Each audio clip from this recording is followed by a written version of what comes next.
Hey everybody, welcome to my workshop here at Miller's Farm. We've got Tom back. You're right, Tom. Tom's having Yes, a very, moment. very good. Sorry, just So, having a chuckle. having a chuckle just now. Tom hasn't been here for a while. He's been lambing and calving and doing all those sorts of things, haven't you? Give us a rundown of the farm, Tom, just whilst you're in hysterics of laughter. Farm, yeah, been very busy. Yeah, yeah, thanks. Yeah, been brilliant. Just trying to keep everything alive. Really, that's basically it. That's my job Farming. now. I Yeah. heard on the radio this morning that they had the top 10 sexiest jobs apparently, and a farmer is one of the top rated. In fact, I think it's the top rated, closely followed by firemen and nurses and things like that. But there's one up for you, Tom. Oh yeah. Woodturners unfortunately never ranked anywhere, so never mind. Today we're going to be doing. I want to play with because I've got some of these spiraling tools a couple of weeks ago now, probably 3 or 4 weeks ago.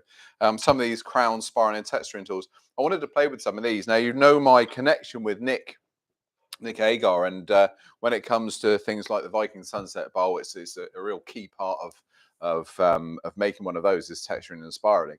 So I thought we could just play around with that. Now this is an influence by Nick, of course. I'm not trying to do a Viking Sunset Bowl or anything like that, but we just want to help. I want to add a little bit of detail.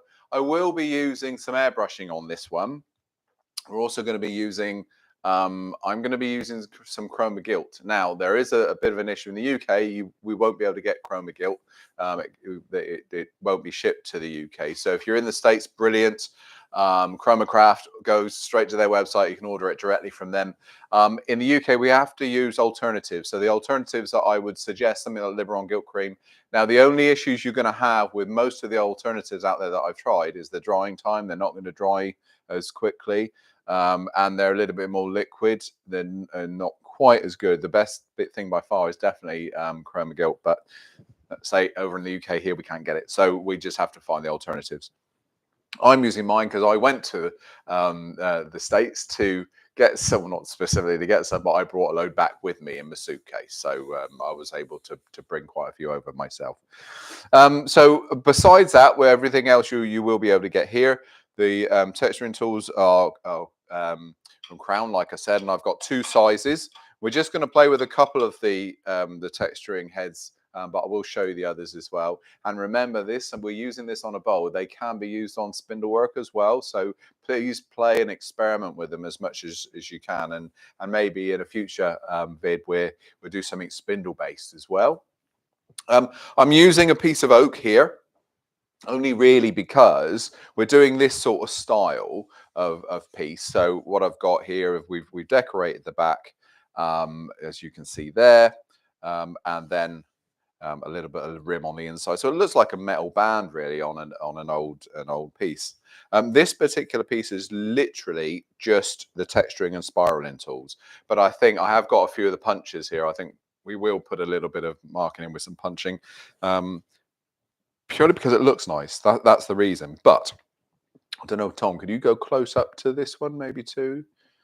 Right, so you can see the sort of effect that I'm getting purely with just using the texturing tools. Okay, so you could just use that if you wanted to, if you didn't have access to punches. And again, we'll talk about punches. If I forget to mention it when I'm using the punches, ask me where you get them from, Colwyn. Tom, would you remind me to answer that question?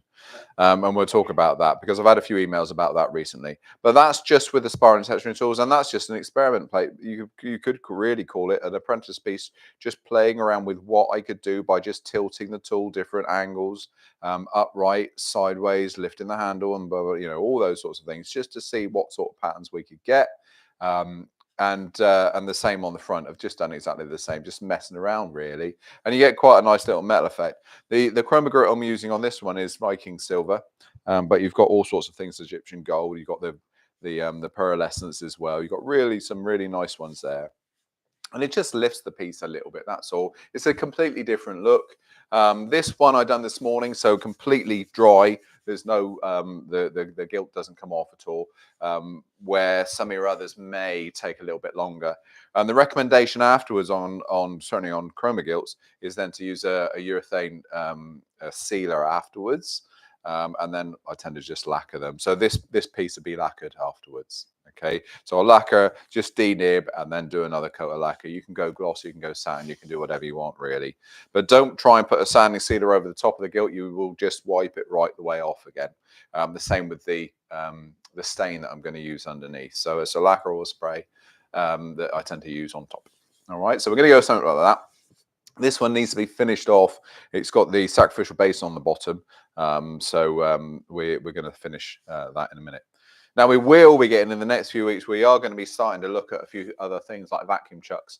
So we've got some exciting new products coming, some vacuum chucks which we're going to play with. We're going to have a look at them, see all the benefits from them, negatives and all those sorts of things, and let you ask some questions on vacuum chucking. We've also got some nice exciting new products from Maximus Tools as well that we're going to be talking about in the next few weeks. We just need to finalize a few things, make sure we've got the finished samples as opposed to just the samples, and then we can start talking about those and looking at some new things.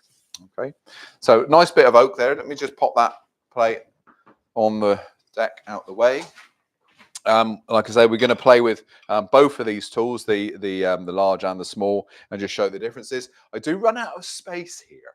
Normal circumstances, I got loads of racks around me, but these are new, so they haven't got a home yet. So let's just pop them out of the way. Yes, Thomas, did you have a question? Yes, mate. Matt's Handmade Creations asked. He's new to wood turning, so trying to teach himself at the moment. And so what finish would you use for things like bowls and stuff like that? Oh, so that's a big question. Things like bowls, it depends on the use, really. Where in here, if I'm making them for sort of like a salad bowl or a fruit bowl, there's slightly different uses. If it's a salad bowl, I tend to go food safe, which is a mineral oil type. And a food safe oil will have a clear finish, so there's no amber in it, it's all clear, no smell, so colorless, odorless, those sorts of things that I could use. I use quite a lot of. I also quite like citrus oils. Citrus oils good if they're not going to taint the food. So if you're using them on a salad bowl, just be aware it's a citrusy smell. Orange oil is quite nice as well. Tongue oil, you can use tongue oil on bowls. I don't tend to use it. It's a long drying time on tongue oil, and it is there's differing opinion as to allergic reactions with tongue, because tongue is technically a nut, I've been told. So, but yeah, no, I tend to go with the food safe oil. Tends to work really nicely. If it's fruit bowls instead of salad bowls, then your toy safe finishes will work fine. And that could be things like a finishing oil, again, citrus oils. I mean, you can use your food safe oils on those as well. It's not a problem. I've got some nice new waxes and oils coming in from a maker that sells for us here, Tash, and she uses quite a lot of orange oil in her finishes. I want to introduce those to you as we get those going as well. So there's a few things like that. But to be quite honest with you, it depends on the type of bowl. If you wanted to make a decorative bowl, you could lacquer it. Like I say, that one's going to be lacquered later on. You can sanding seal and use waxes. You might be wanting to color your pieces as well. So there's an awful lot. Depends on what the outcome of that bowl is, what it's going to be used for further down the line. All right. Yeah, one more, mate. Martin wants to know, is Chromacraft the same company that makes, is it Joe Sonja? No. So Chromacraft is a US company. Their main business is fishing lure. So the materials to make fishing lures in the US, which obviously is big business. But Chromacraft is a little separate part from that, and they do all your metal effects. So if you've ever seen the Nick Agar range of metal effects, so bronzing, the rusting, and all those effects, verdigris, then you'll know where Chromacraft are. They do an awesome color scheme of stain, and also the chroma gilts. Chroma gilts for me are really cool because they go on so easily and they dry really quickly. I mean, within, I would say, probably a good hour and 20, you've got a good rubbable finish. It just needs a little bit of that urethane sealer to go over the top of it, just to lock it in before you put any spray on it, that sort of thing. But yeah, check them out. Have a go online, Chromacraft, and you'll see the whole range. Okay. Another question? Just Keep going. Have you tried the Howard Feed and Wax? I haven't. No, I have not heard of that one. That's a new one. Is that if it's a UK wax, or I'm not sure. I'm in a bubble. I use chestnut. I use Hampshire Sheen. I use Chromacraft. Now the new waxes from Tash. I'm using quite a lot of. So yeah, I'm in that little bubble because of where I am, because of my connections with Axminster and Chestnut and all those guys. And I know you were going to talk about Nick Agar, but you've had a couple of questions. Okay, yeah. Fire them away. Well, we'll do a little bit of turning, then we'll maybe we'll talk a little bit about Nick and things as well. So now, as you know, I'm starting to use my my visor on these lives, thanks to Glenn and all of his advice for that, and Tiggle. And I think it's a good way to go, certainly for me. My mic is here now. Just let Tom know if there's any issues, and I'll jiggle things around. But hopefully, fingers crossed, we should be all good. My first job is to make the outside of a bowl, including the sacrificial foot. We're going to create a little area where we can decorate. I'm not going to do too much on the back of this one. We're going to do the main bit on the top, I think, and then we can get the thing finished. And I probably won't take the foot off, because you've seen me do that before. But we can talk about it. And plus, whatever we do needs to dry before we then push it up against a push plate. If we're using something like a vacuum chuck, it's different, and we don't need to put any pressure on it. But here we're going to create a decorative top. All right, so that's where we are. All right, to crack on, Tom. You know where my dust extractor is? It's just behind me to my right here. So I'll be on and off with the dust extractor. But to start with, we're just going to turn a simple bowl shape. Probably an OG is where I'm going with this one. It lends itself naturally to decorating. All right. Right, then I will put a little bit of light on. Tom, direct me if I'm bleaching all of the camera out, and if I'm in the way with the light at any moment, just say. So, dust extraction on. Lathe speed is 0, turn the lathe on. I'm going to start with a 3/8 gouge. So I'm just going to true that blank up. Skimming the surface with a pull cup.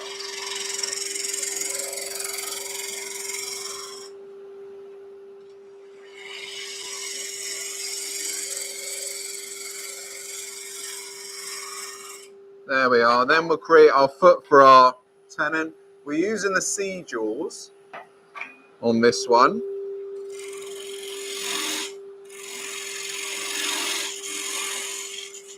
C-jaws, size-wise, on the internal. Let's just double check rather than guess. I would encourage you all just to make sure you're relatively accurate with your tenon making. Gives you the best possible grip. I've had a lifetime working with the C, so I get fairly close. But if I want it dead accurate, it's worth a measure. I'm only going to the depth of about 4 mil, so 3 to 4 mil. So about 1/8, just over. There we are. And then we'll do our rough shaping first, which is just a draw cut. Now, I naturally put my hand here when I'm doing this, because what that does is shields me from all the shavings. Where if I don't do that, the shavings come up and right in my face. So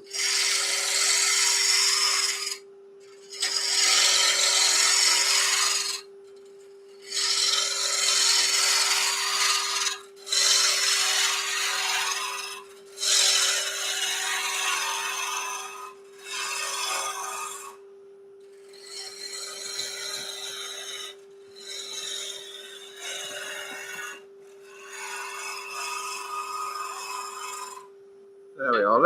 We're just going to quickly stop that. I want to move the the tool rest around and clean up that surface first.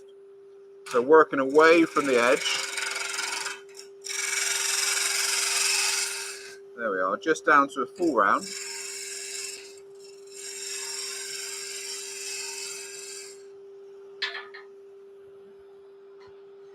now we can start thinking about an actual form. So I've sort of given you a hint there of an OG, and I've said this before. Let me just turn that off a moment. I've said this before. Don't put yourself in a position where you think you have to use the whole of your bowl blank. I know bowl blanks cost a lot of money if you buy your timber like that. However, don't sacrifice the form and the design of the piece just to fill a workspace. If the form is better left there, we'll sacrifice the rest of that timber for the sake of the bowl. It's just the way I've always worked. Get right to the bowl before you, rather than have to fill all of your blank.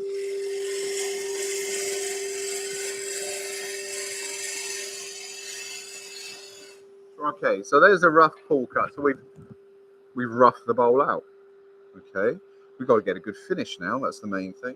So I'm going to go back. Instead of pulling here, we're going to bring the handle round, and now I'm going to rub the bevel. Okay, you may not get right the way into that corner. Don't worry about that. You'll do that with another tool in a minute. I'm rubbing the bevel and finding where the cut is. There's the cutlet. Now, once I get that cut going, I'm just going to push gently up the length of the tool. That creates the tool sliding forward. As it slides forward, I move the handle to create the curves. Handle comes back again because we're into our concave.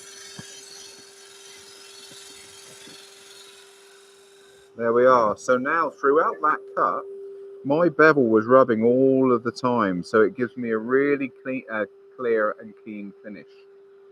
All right, so nice and simple there. Lastly, all I'm going to do, we've got a couple of splits in this timber. I'm not phased by that. I have used super glue and put that down there before we started. This is going to be a decorative bowl. Most of that's going to be covered up in a minute. But what we can do now, let's just clean this little area where we couldn't quite get to a moment ago. I'm going to use another 3/8 gouge with a slightly longer sweep on the wings. Just going to drop that handle down. Just give myself a little shear cut. That's all. And it's a tickle. We're just producing these very fine shavings, just a tickle, just to clean that up. And then very, very last thing, I'm going to get the good old skew out. There's going to be my real foot, my real base eventually. And just if we do use the tailstock to reverse mount it to take my foot away, I'll just put a little center hole in there. That's all. Good. Right. Now, because most of my decorating, unlike the bowl that I showed you before, because most of my decorating is going to be, or all of my decorating actually is going to be done on the front face, I'm just going to sand this now and leave it, okay? It's not going to take a huge amount of sanding. The timber's really looking after me. So we'll start by trying to hand sand only first. If that doesn't work, then we'll go with the rotary sander as well. And you'll know pretty much instantly, as soon as you start hand sanding, if you stop the lathe, you'll know if there's any issues. Before I do that, though, we get Tom, a question from Tom. Cheers, mate. Yeah. Michael wants to know, what's the angle on that bowl gouge? 55 degrees on most of my gouges, if I'm honest. 55 degrees works well for me. It's good teaching angle. Bear this in mind. Who asked that question? Sorry. It was Mike. Mike. Bear this in mind. If you the further back you go with your angle, so if you go to sort of 45, 40, they become a little bit more aggressive, but you get a better finish. You can get into more places with them. Just bear the issue of clashing with the bowl rim on the inside when you come around. You're also creating a longer bevel with a finer angle, and that creates ridges on the inside. Like I say, your cut will be keener. It'll be a better cut, but you're going to run into a few more issues. So if you can have a couple of gouges to set the different things, we even got one at about 60, 65, and that's my bottom feeder. So yeah, if you've got one gouge, I tend to go with a 55. It's a good all-rounder. All right, Tom. Let's pop that on. So a few things have been happening since we met last. If you remember, the last one that we done, we were looking at egg cups. That was with Vicky. We were having a bit of a giggle in here. Vicky directing me and telling me where to look and where not to look and all that sort of stuff. That was fun. The egg cups have gone down really, really well. In fact, I've just been making a few more today for Tom to film. I've been to Cork on the weekend, demonstrating at the Cork chapter on their annual seminar. That was really good. I love that. That was fun. We had a full day on the Saturday of demonstrating in front of a seated audience, and then on the Sunday we done a masterclass at a lovely workshop. Really, really nice. The weather looked after us.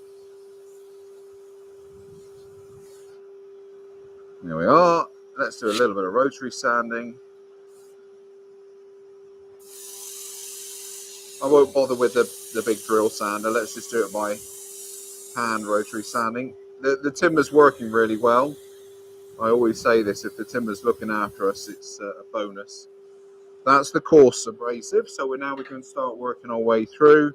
So if I go to something like a 240,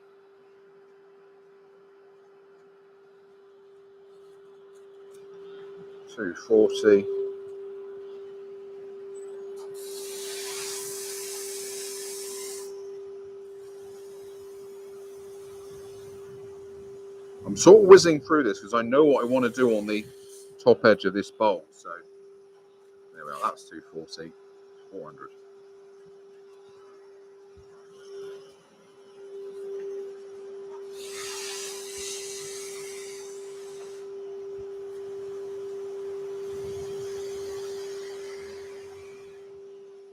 Stop and have a quick check. Should be all right. Yeah, it's good. I always like to finish by hand, so hand 400.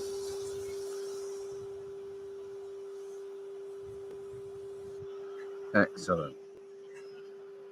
So just turn that noise off for a minute. I'm going to keep my mask on. There's still dust in the air. There we are. So we've got a lovely finish on that. That timber's beautiful. It's working really well. It's got like a green tinge to it almost. That's nice. So let's take that off the faceplate. And we'll get the chuck on. Any questions you have, just shout them out. Well, Callum, I think, maybe suggested that you might have had an odd Guinness in Cork last weekend as well. I tried a couple just to make sure that the saying was true about Guinness being different in Ireland to here. I can concur. Yes. You can concur. I can concur. I couldn't concur about 10 o'clock on Saturday evening, though.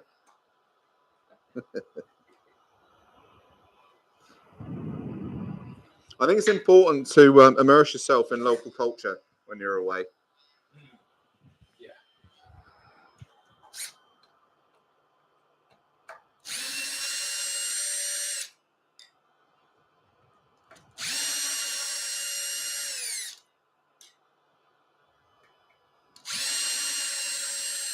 There we go.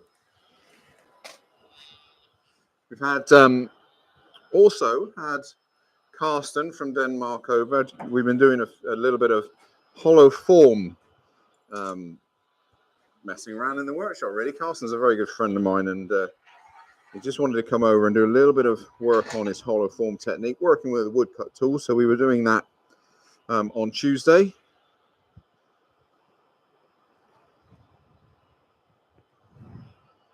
There we are, nice and tight. That's locked in nice and tight. I'm going to take away the waste first, then we're going to work on the shape.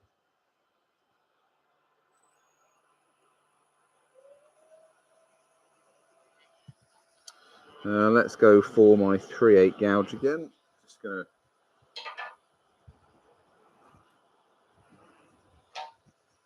drag back. Been spending a little bit of time with Nick as well, Nick Agar, going to visit him.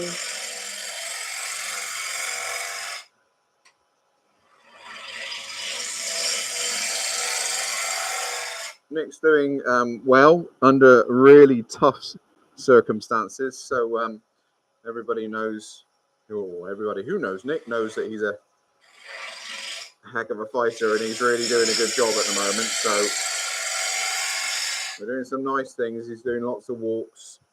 and sunrises in lime, seafront, all those sorts of things are enjoying together.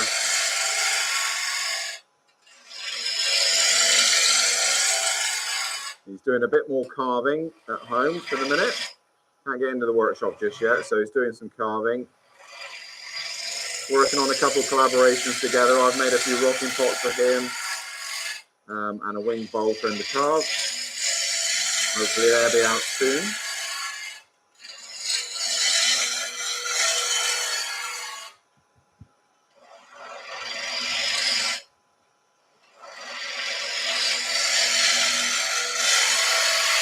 So there we are. I'm about where I want to go in terms of roughing out. I don't want to keep doing that drag cut from center off the edge now because I'm getting close to that finished edge. So, all right, Tom, yes. Forgive me if I've pronounced this wrong. Aaron maybe. He thinks he's read that you prefer the faceplate over the wood screw. Why is that? Is it just you feel the faceplate is more secure? Definitely more secure, Aaron. I do a lot of teaching as well, and the issue is if you get a catch when you're using a screw chuck, you can strip the thread, and certainly with beginners, especially. Because you don't know what you're doing wrong until it goes wrong, sort of thing. So I'm far more confident in putting faceplates on. You can gauge the screws, the thickness and the length, depending on the timber that you're using as well. I will use screw chucks, but generally on smaller pieces, so smaller peanut bowls. I do a range of toffee bowls, that sort of stuff, but mainly it's screw chuck. Mainly it's faceplate. It just works better for me, yeah. All right, boss.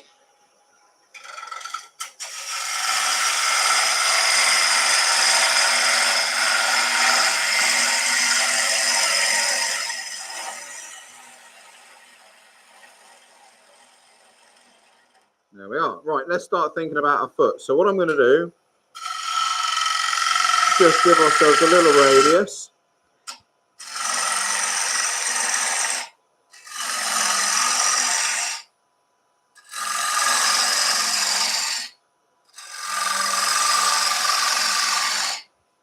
There we are.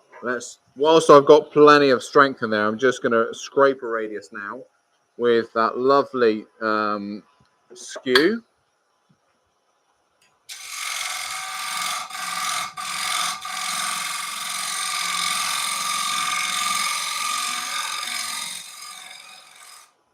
I'm sort of thinking on the fly here, so let's go small gouge. We'll put a little bead.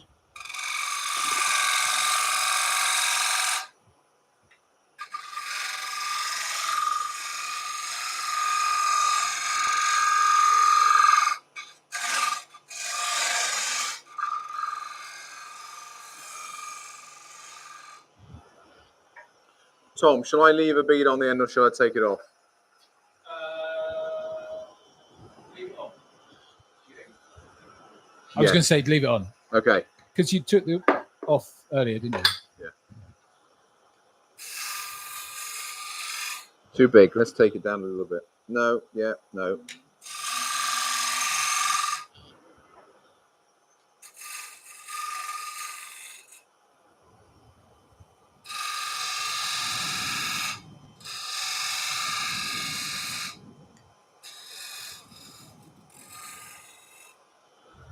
And what I'm going to do,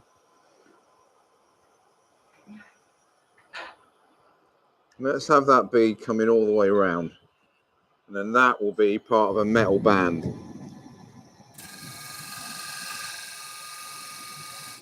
Or we'll make it look like it's part of a metal band.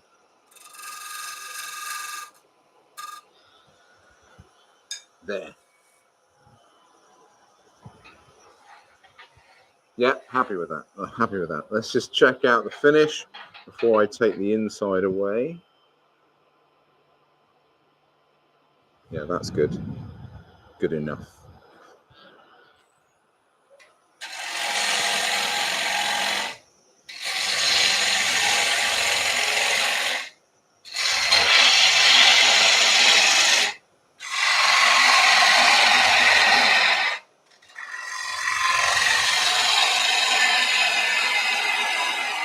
So So I'm not worried about going overly thin on this piece.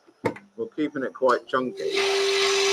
Purely because I know what I'm going to do in a minute. Take some texture out.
That will do. I'm pretty happy with that.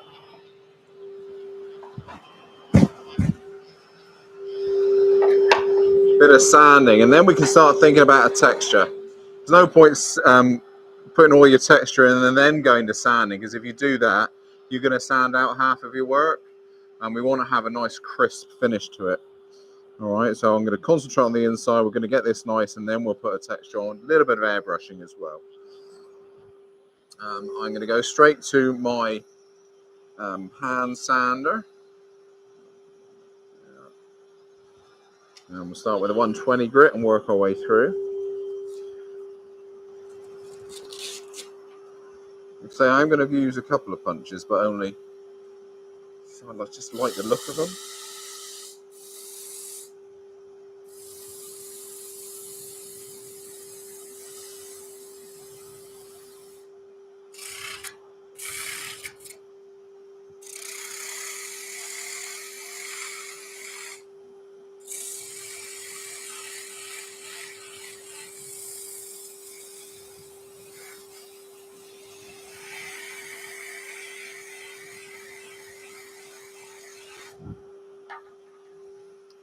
Just got a fresh bit of 120 a moment.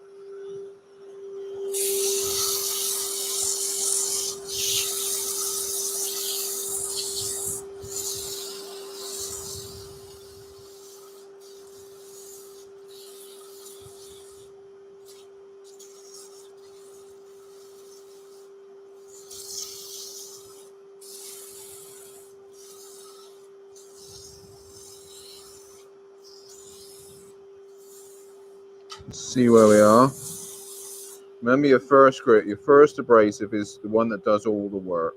Look for your end grain areas. That's going to be the one that gives you issues, if any.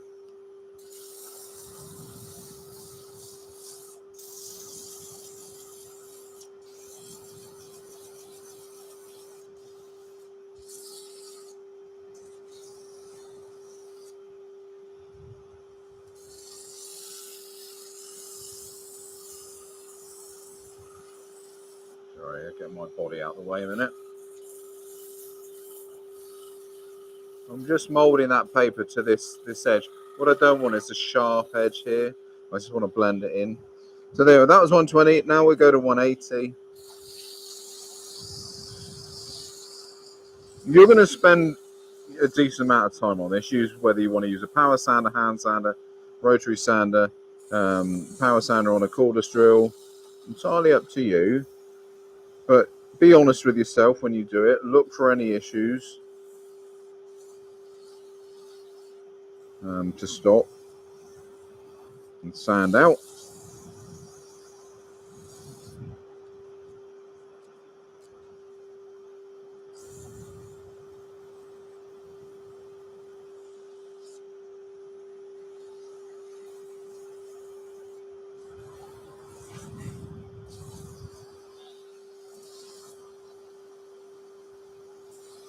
So that was by hand a 240. Let's just see what we've got so far before we move on up. We're okay. So what I'll do is I'll go to a slightly finer rotary.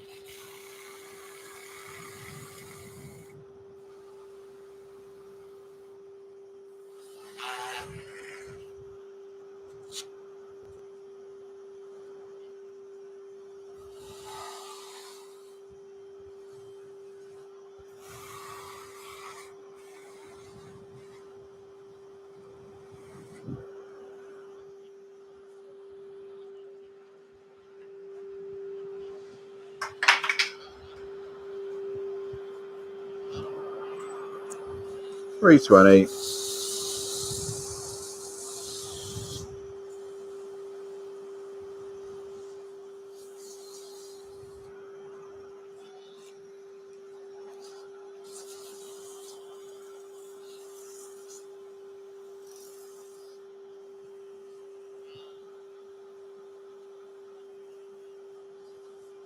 That will do.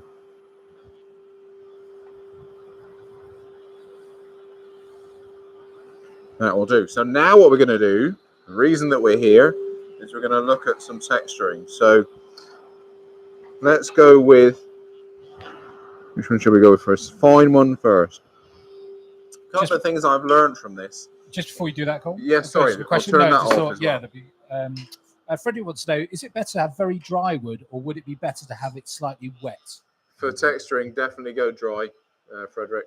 The issues you're going to have it quite fibrous if you do it wet.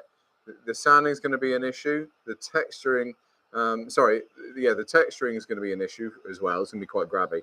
But also, the way we highlight texture a lot of the time is by color.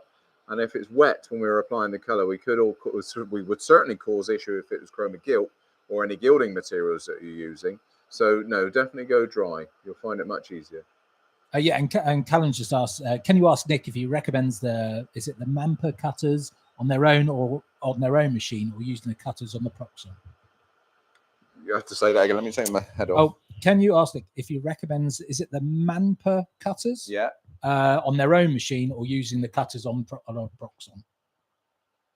I know Nick will use them on various machines. So they're going to work as long as you can get the speed to them. Callum, they're going to work well. You'll need to make sure that the machine is powerful enough compared to the size of the cutter, because some of the cutters I've got in here are really quite big, and you need a powerful machine to run it. What you don't want to do is slowing down, killing the machine, or slowing down whilst working, because they don't cut as well when they're going really, really slow. So yeah, you don't need to use the Mampa tool, but you need to use a decent power of machine, whichever one you're going to use. All right, texture, handle high. So we're going to drag. Okay. Now, bearing in mind, whichever way you're cutting, let's have a close up on number 2, please, Tom. But whichever way you're cutting, bearing in mind you're going to generate the movement here. So you don't want to be unscrewing this. So if I carry on and do this, as I cut, the knob here is going to unscrew. So what I want to try and aim for is to have running against that thread. Okay, so the thread does that rather than undoes.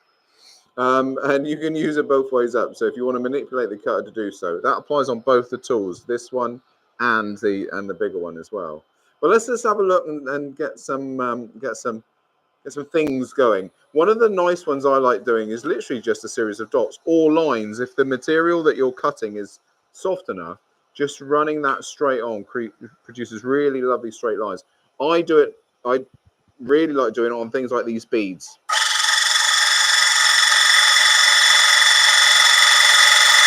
What a beautiful noise. Now, you won't see a thing at the moment. You wait until we put color on this, and then you'll get all of that pop out. There's a lovely load of just a series of just flat lines. And they come around the side and do exactly the same thing.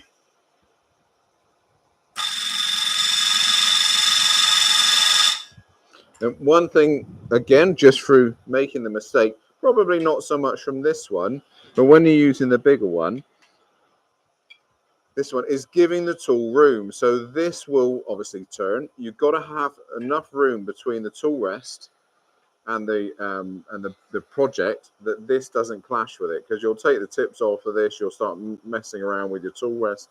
So you give yourself plenty of room. With the big tool, that's not quite enough. With this one, absolutely fine. So let's get some movement going. So we'll do.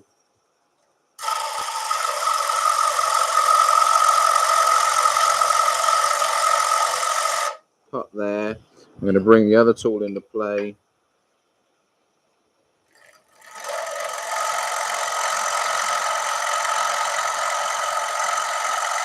That's cutting really well. Let's do a nice line, so that way, make sure I don't undo. Bring that tool rest back a wee bit.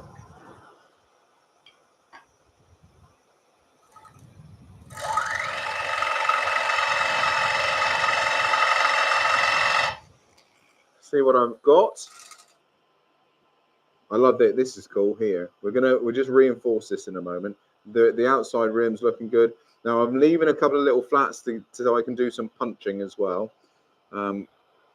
Let's just do a nice vertical line. Where shall I go with it? Let's go right on the rim.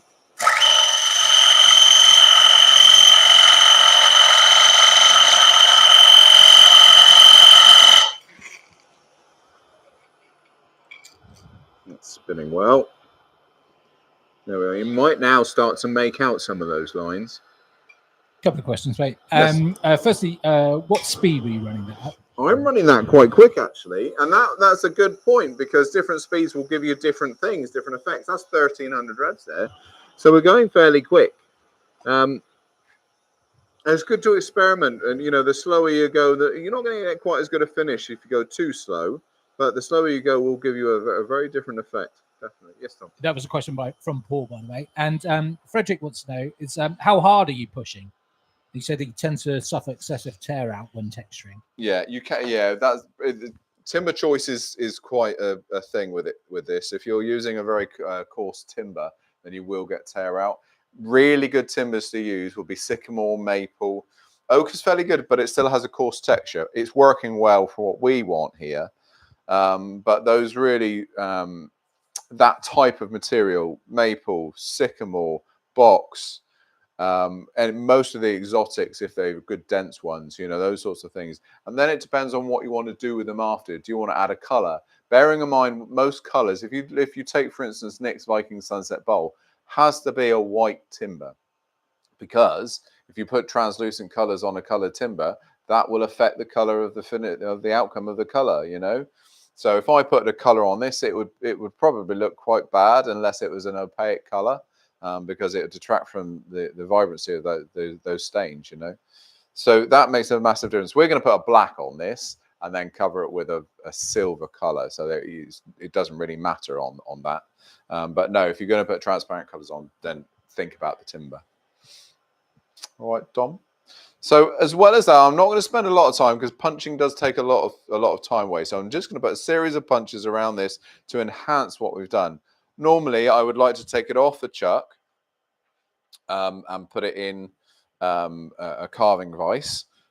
We're going to just go straight onto it here. Just bear in mind, if you start punching and you've got a small jaw and a soft timber, you will either break the foot off or you'll just take it out the chuck. So just be aware of things like that. I've got a few punches here. Let me turn my lid off a minute. Put that to one side. But look at the punches. And I get a mixture of punches from all over the place, really. They can be leather punches, which are these black ones here. They can be regular. So these are the same company that makes actual letter punches and number punches. You'll find a lot in antique stores, usual places, Amazon, Temu, all that sort of stuff. But really good ones. I've actually found quite a few on Etsy as well. You're looking for leather stamps, leather punches, and that sort of thing. Stamps, I found, doesn't really come up with what I wanted. Punches is the word you need to put in as a finder. So let's just play with, I'm just going to play with one of these. This is a really hard timber, so I'm going to go with something small. So let's go, I'll go with this one. This is sort of like a horseshoe-ish shape. And I'm just going to do a few of them around the outside. I don't want to mess around for too long. Just as an example, let's go horseshoe up. We're aiming in our flat area. There we are. That's quite a nice little. Don't be too picky. Just stamp away. And all of this will come to life in a minute.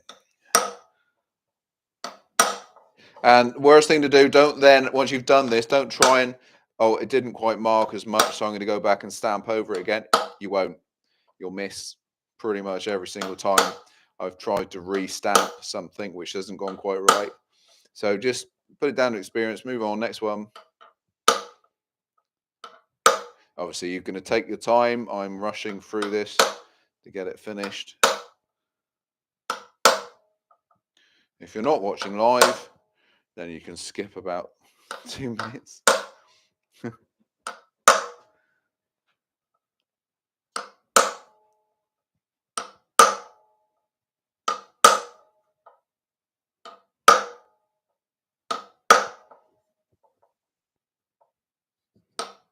Any questions whilst I'm doing this, Tom?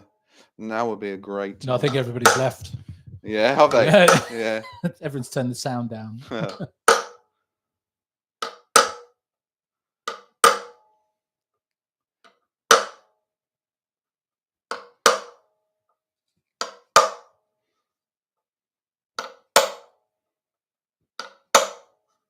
Oh, that came around fairly quick, actually.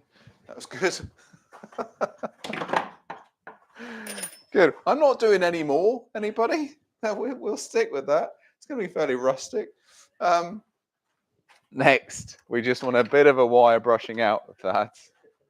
Tom's lost it again. Right, a little wire brush, suede brush, brass brush. If you go like a full-on brass brush, they tend to be quite, quite hard. This is a suede brush, so it's quite soft bristles. It's well used, as you can see. But all I'm going to do now is just soften that. I don't want to sand over it because that'll take all the important bits off. There we are. And I'm going to put a little line right in that ridge there with this skew. Skew nice and flat.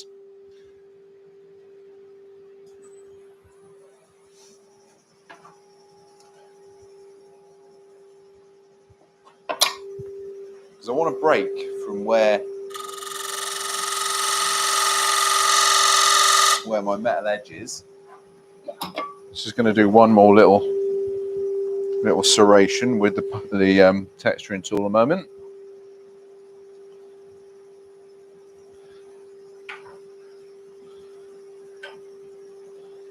Let's go.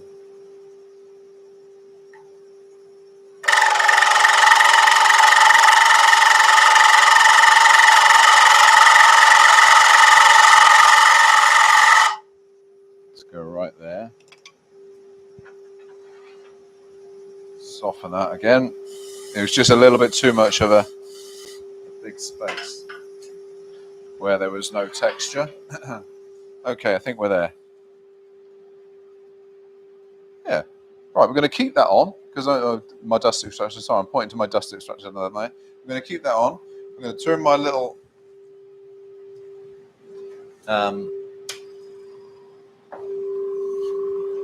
compressor on. We've got a black Chromacraft die in here. Lay speed down a little bit. Now remember, with an airbrush, closer you go, the finer your mark will be. The further back, the more sprayed out it will be. So I want to get nice and close to start with, but not touch to this first rim. And I'm just going to draw a line. This is my do not pass line. I'm just getting into the detail. I can come away from that area. We can come away a little bit more now because we want a broader spray. It's easy to get to that way. Now I'll come back over here. Remember what I said on this outside edge? I want to give it the appearance of being a little band that goes all the way around.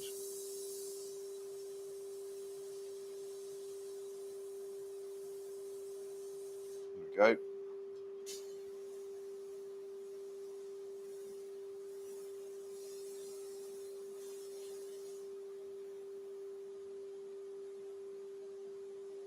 Paul wants to know if it's a spirit-based colour.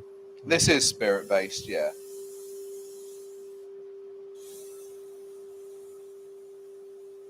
So just picking out detail. Let's stop and just have a look, make sure I've got where I want to go. So without affecting the inside of the bowl, without affecting the back, just using the vicinity of the airbrush to get that ink where I want it.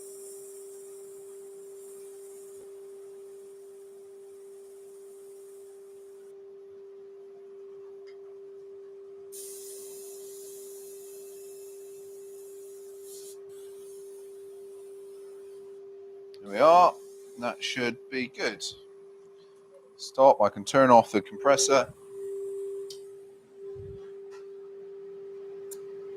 All that ink that I don't want down my lungs, I'm just taking away. No, yeah, it's going down the compressor. That's why you see a lot of paint on the outside of my compressors. Now, whilst I waffle on now, I'll turn that off just for the moment. Whilst I waffle on, it's giving that time to dry. However, airbrush ink should go on, or stain, should go on pretty dry. I mean, that's the way it works. If you go on, if you put it on and it's still soaking wet, you're putting too much on in one place for too long. So the mixture of air and stain should create a good dry finish, so that I can touch that without getting a handful of ink. Yes, mate. Paul wants to know, what's the airbrush make and compressor? The airbrush make is a Spraycraft SP50, and I have. Let me just grab my airbrushes. I use a lot of them. There's how many? There's 6, 7 in there, one for each color. They're suction feed and dual action, so down for air, back for ink. I use a lot of them, and spirit stain in them. That means I don't have to clean them out that often. Probably, every couple of months, give them a clean through, and as long as you use them often. If you don't, then you need to clean them through a little bit more regular, and make sure you leave them clean as well. Never mix up your paints. So if you're going to use spirit stain in one airbrush, it's always spirit stain. If you use acrylics, they don't work. It's like oil and water. So make sure you use 1 for 1. My recommendation for you when it comes to airbrush is probably a fairly contentious thing to say, but go cheap. Go cheap. You're going to have lots of airbrushes. Don't spend a fortune on, personally, don't spend a fortune on an airbrush, a top-end airbrush, where you have to have loads of them anyway and spend a fortune. Get loads of cheapies. They've lasted me. I've had them for about 7 or 8 years now. They've been brilliant. No issues. That's the Spraycraft ones. And then in terms of air compressor, I just use a little spray airbrush compressor. So it's nice and quiet. There's no big cylinder to fill up and those sorts of things, with quick release fittings on the end. Really works a treat. Then I've got one hose, quick release fitting onto the next brush, to the next brush, to the next brush. Now, if you're only doing little bits of airbrushing, then a gravity fed gun works, because you can put a couple of drops of ink in your gravity fed vial at the top, spray, clean it out, next color, that sort of thing, if you're only doing small bits. But if you're doing large amounts like I'm doing, lots of different color all the time, then the suction feed, where you got a nice big delivery tube and just have lots of the guns. All right. Okay. So this is the Chromacraft one. Chromacraft Chroma Gilt. So it's Viking Silver. And this is the Nick Agar signature series. And this is from Chromacraft. Like I say, if you're not in the UK, if you're in the UK, you won't find it here unless you go to the States and buy it from there, or have some friends in the States that can get you some. But unfortunately, it's not available here. If you're in the States, perfect. Now, where's the best camera view? Could you go to maybe 2? And then we can swap between the 2. So look what I'm doing. So I've got a brush on here. I'm putting the main amount on this finger, okay? And then I'm just putting a little bit on my thumb and just wiping it between the 2. Don't cake it on because you're going to fill in all the little gaps that you've just worked hard to make. But now we're just going to brush it over. And obviously we're going to hit the high spots and leave the lows. I'm going to do the outside first, and then we're going to come do the inner curve. It's a little bit like on this sort of material, it's a little bit like liming wax. It's picking up the grain as well, which is good or bad, depends on what effect you want, really. And you're gonna have to go around the circumference several times. If you try and do the whole thing in one, like I say, you'll start filling, like I've just done there, you'll start filling in the patterns that you've made. So just lots of light coats and do many of them, because you want to give it the effect of solid metal, you see. So you want to have few areas that are really, really silver.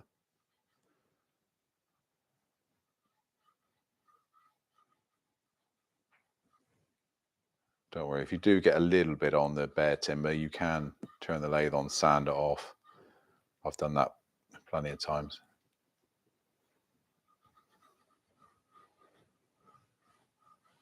There we are. So I've just gone around the outside. Now I'll come back doing this way, doing the inside bit. Start revealing a little bit more of that pattern.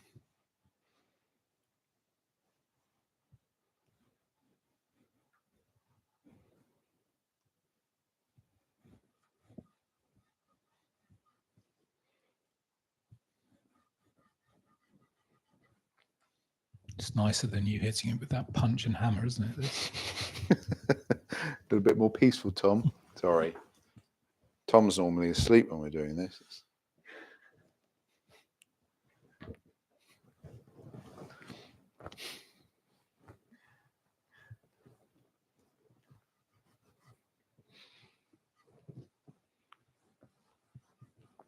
Now we sort of come around again. You still see it starting to feel a bit more. It's giving it more of a solid colour.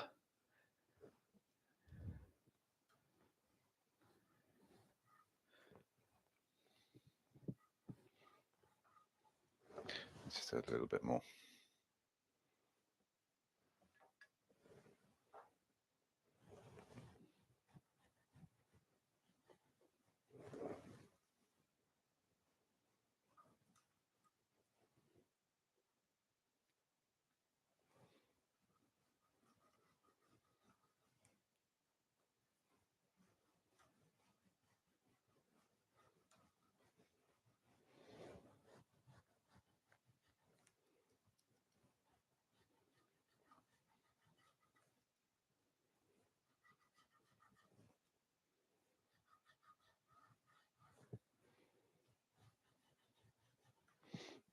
There. I quite like that. It's sort of, you've got a little bit of the oak grain coming through as well. Now, that might not be to everybody's taste, but I quite like it on this one. It's different. I think we'll stop there. Let's take that one off. That takes around about an hour and a half to dry. And then I would put urethane over the top. But let's get that off the lathe and just give it a slightly different angle. It's wet at the moment. So, you know, if I touch that, we're going to get a little bit of silver come off on my finger, okay? So don't touch it. Leave it to one side to dry. Let's, where's the best? Probably number 2, isn't it, Tom? I turn that light down a little bit. Oh, there we go. In fact, let me turn it off and see what happens. There we are. That punches out a little bit more, doesn't it? And it just gives that illusion that we've got a nice little metal rim going to that piece. The base will come off. Okay, so once that's dry, I'd probably put that on my my push plate just to turn that around. Hold this whilst I take the foot off. In a few weeks' time, you never know, we'll have the hopefully have a vacuum chuck. We can start experimenting with vacuum chucks, and we'll have no tailstock in the way, and we'll be able to talk about that and talk about vacuum chuckings where they're available and all that sort of stuff. But I'm quite pleased with that little bowl. it's the right size. Me and Tom were talking earlier about gifty things and trinkets and stuff like that, and sometimes our projects that we're making, like the big natural edge that I turned a few weeks ago for you, they're big. There's only the certain few houses that can position something like that, but these are lovely gifty sizes. There we go. Nice one, Tom. Thank you. Any questions? Yes, mate. Frederick wants to know, do you have to use the cream over a black background, or can it be used over plain wood? It's better over a black background, if I'm honest. Now, you don't have to airbrush it. If you wanted to use something like ebonizing lacquer, then that would work. Just be aware you can't get close with an aerosol. If you do, you'll spider web out. So that would have to be a blanket cut first, and then you cut through the lacquer to do the inside of your bowl, and then allow that to dry for sort of half an hour before you put your chromacraft over the top. All right, but yes. And Chuck wants to know, do you put an acrylic finish on it? Yes, Chuck. Yeah, so the urethane is a polyurethane finish that'll go over the top of that, and then most of the time it'll be an acrylic lacquer that I'm using over the top of those as well. And that'll give us a lovely hard finish then, and they're available in glosses and satin finish. So yeah, that works well. We're all there. Yeah. Excellent. Well, I know I keep saying it, but we are going to look at some epoxy, and I've got that big tabletop that I'd like to do. And we've already had a discussion where we could do maybe some slabbing with a router jig to create a nice flat finish, and then turn the base and then get some legs on to create a nice big table. We'll have a jig around of the workshop so we can get a lot of things going on. We'll get a bit of routing, a bit of turning going on. Hopefully we're going to do that in the next session. If not, it would be a little bit more of a turning based project, but we're going to keep our fingers crossed for that. Just need to adjust the workshop a little bit to make that work. But if you like today, if you enjoyed today, give us a thumbs up. It really gives us a bit of acknowledgement and knowledge to know that we've done the right things. And don't forget to subscribe to the channel and hit the notifications button, so next time you'll be notified when we're going live. What else do I need to say, Tom? Apart from Happy Easter, of course. Yeah. That's it? You were going to say something else, weren't you? What was I going to say? Oh, God. Oh, no, that was about the punches, where they're God available. Oh. That was about the punches. I think that's it. You've forgotten what I said. It's literally been less than an hour. Yeah, I know. I think I switch off. Thanks ever so much, guys, for stopping by, and we'll see you next time. Bye-bye.